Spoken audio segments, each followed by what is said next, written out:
Welcome back, everybody, to Curt Mallory's weekly press conference. The Sycamores coming off a win against South Dakota, 51-48, in triple overtime at Memorial Stadium. Coach, we'll let you have a opening statement here as we get going on that win against South Dakota and a little bit of a preview of the matchup you'll have with the Redbirds here on Saturday. Well, it was a great win. It was a great win in overtime. It was a great team win, offensively, defensively, and special teams. The team rallied, got a big W, but it's on to the next. We got a lot to play for. The obvious is that this is a big rivalry between Illinois State and Indiana State. Got a chance to have a winning record, an opportunity to get a playoff bid. But most importantly, this game is for the seniors. This will be the last game for the 12 seniors playing at Memorial Stadium. Jaquan Keys, Tate Levitt, Lex Soward, Wes Painter, Jake Sager, Pashawn Powell, Rex Mosley, Cottrell Moss, Lonnie Walker, Jamal Jones, Ezra Simmerville, and Rondell Green.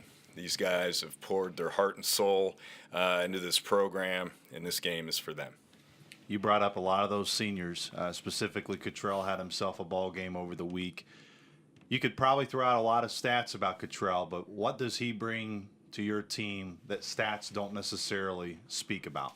Well, what he brings on and off the field, more importantly off the field, his leadership, his work ethic.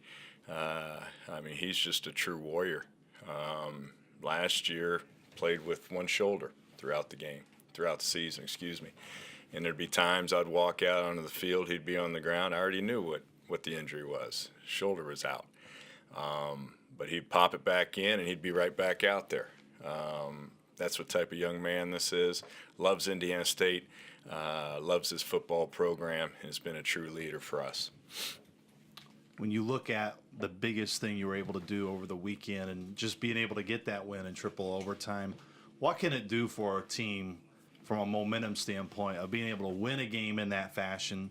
It's your third win in a row, of how it can really build and keep your team even going even further this week against, as you mentioned, another talented team in Illinois State. You know, we're playing with a lot of confidence. You see it on the sidelines. You feel it. There's never panic.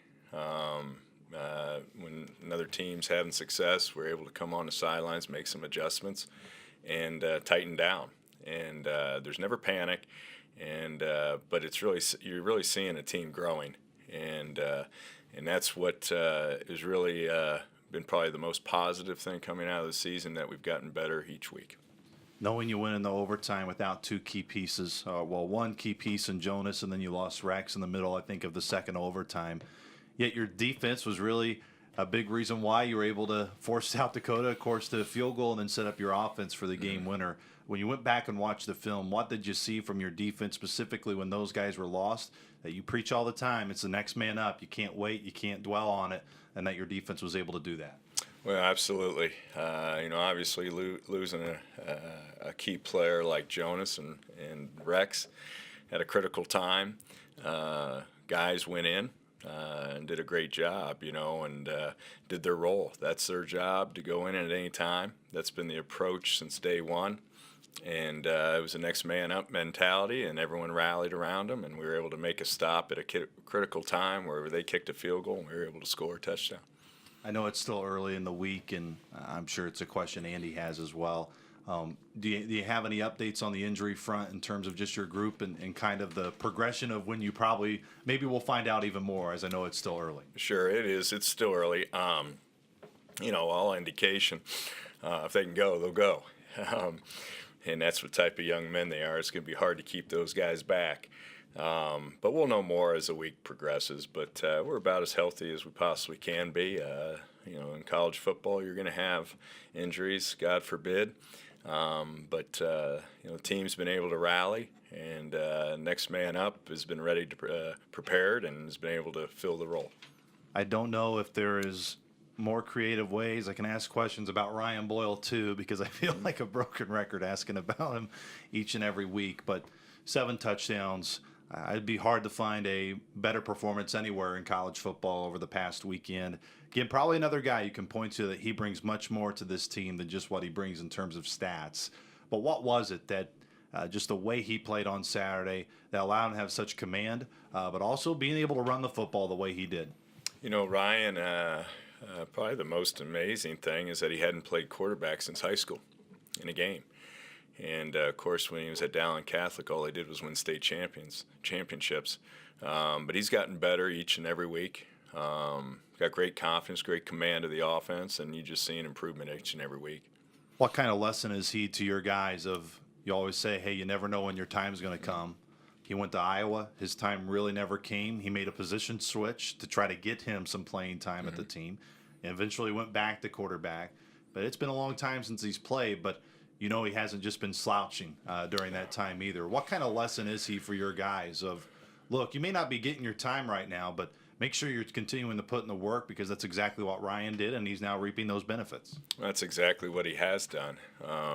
Comes in every day, works at it, never got discouraged, and just kept waiting for his opportunity. And obviously got a later start. Started with us in August. Was here throughout the summer, but you're only limited with so much you can do with our student athletes over the summertime. But again, he's a young man that comes to work every day, student of the game, carries over. The offense, the defense, and everyone on the football team sees that, and has been a great leader for us. Let's look towards Illinois State now. Of course, a group that has been ranked for the majority of the season. They got an FBS win against Colorado State in their non-conference portion of the schedule. James Robinson has gotten a lot of those headlines because of what he's been able to do in terms of running the football. I think it speaks volumes about Brady Davis, too, who's been at quarterback for most of the time, that a transfer beat out a young man who's been a starter for them for years in Jake Colby. Seems like they have another year where, even though Coach Spack is known for a defensive guy, but their offense has a lot of weapons. You know, they're balanced. Obviously, Coach Spack does an incredible job every year. They're sound, they're tough. It's a mentality that they have. That's their identity. Offensively, Curt Beathard's their offensive coordinator. I had an opportunity to work with him at the University of Illinois. He's a tremendous coach. They're doing a great job this year offensively. Starts up front, just like it always does. It does with us. They're very good up front.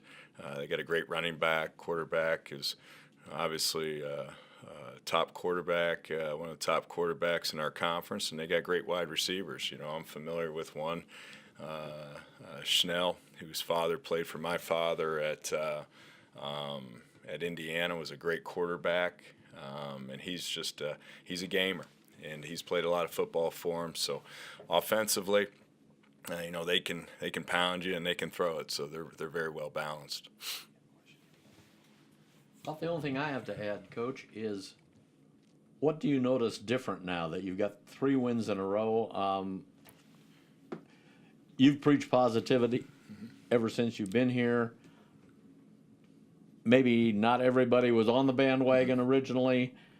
What do you see different about just walking around campus and being in the community? Well, I'm going to always go back to our 12 seniors.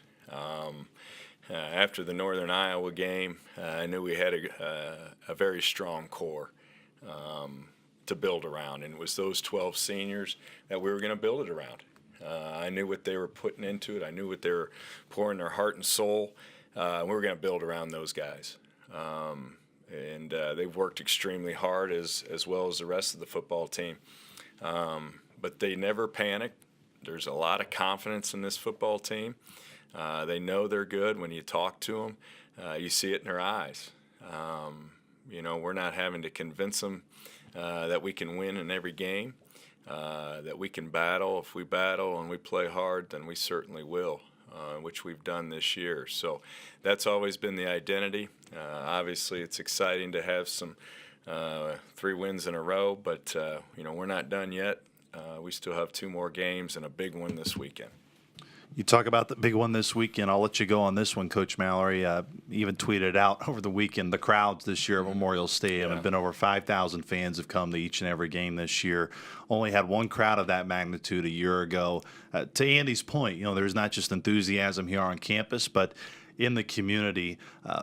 from your perspective and your team, what it's meant to take that field and see all the fan support, and knowing that this is another big one opportunity, and you expect the same thing this weekend from the Sycamore faithful who have come out. Well, obviously we can't appreciate it more to look up and to see the support and the enthusiasm, and that they're right behind us. And the kids, you can feel it in the locker room. They come out onto that great field and a great stadium, and they feel the crowd.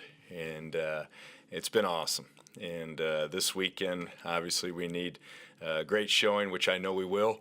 We've had tremendous support, and we look forward to having a great following come Saturday. And, of course, I heard the call last night. Is there any chance Sam Mallory is going to give a run for me at my job, and I got to be worried and I won't be on the call this week? Well, he keeps watching the views. He's we're going to have to shrink his head down right now, but he's obviously he's into it like a lot of people are right now. Coach, appreciate the time. Good luck against the Redbirds. Thank you.